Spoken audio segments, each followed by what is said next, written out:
This day in history, July 24th, 2024. July 24th fell on a Monday in 2023 and saw stories featuring Kate Peter, Turtleboy, Uncle Arty, and Jose Chille DeCastro dominate the news for the day. Turtleboy Aiden Curdy was fresh off his rolling rally in front of the homes of witnesses in the Karen Reed murder case that was held 2 days before his live stream. Kearney led supporters to protest outside of the homes of various members of the Albert and McCabe families, calling them murderers and demanding that they change their testimony in the case and admit that they were in on a plot to frame Karen Reed for the murder of John O'Keefe. Kearney was in the news as he watched a Dateline NBC segment that aired on the Today Show on Reed's case. He claimed in the stream that Reed was being framed by members of the McCabe and Albert family. O'Keefe was supposedly murdered by Colin Albert and others, then his body was dumped on Brian Albert's front lawn in a snowstorm. He predicted that Brian Albert would commit suicide and leave a note taking the blame for the murder to take the heat off of Colin Albert.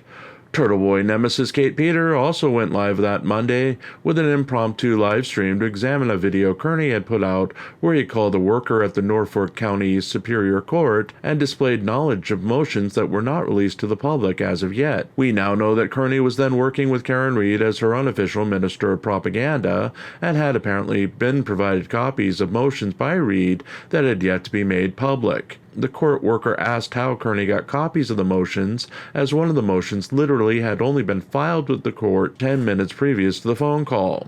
Kearney had turned the inquiry by the worker into an accusation of a cover-up and that the worker was somehow hiding the truth from the public.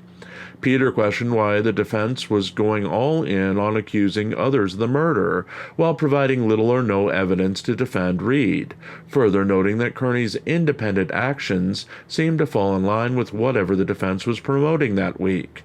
Over in the world of Jose Chille DeCastro, Jason Dollahide interrupted DeCastro's regularly scheduled infomercial with a call from the Norman, Oklahoma detention center. Dollahide had been jailed the week before as his various bonds for incidents over the years had been pulled after a blow-up with a woman at a shopping center earlier in the year. When police tried to apprehend Dollahide, he famously ran from them with his daughter in the car, allegedly committing vehicular assault in the process. The half-baked YouTuber had all of his bonds rescinded by the bail bondsman who put up the money to cover Dollahide's original bond, as his new charges involved assaulting police officers. Dollahide now faced a $150,000 bond, which his wife Heather was working on raising. Because his previous bonds were rescinded, no bail bondsman in the state of Oklahoma would work with the Dollahide family without putting up significant collateral to cover the bond. Dollahide remains in the Norman, Oklahoma detention center to this day after being convicted of lesser offenses. He is expected to serve his time in jail first for those convictions before being transferred to the state prison, where he awaits extensive time in prison for his assault on the police officers. Finally, on this day in history, popular YouTuber Uncle Arty announced the opening of his relaxation channel.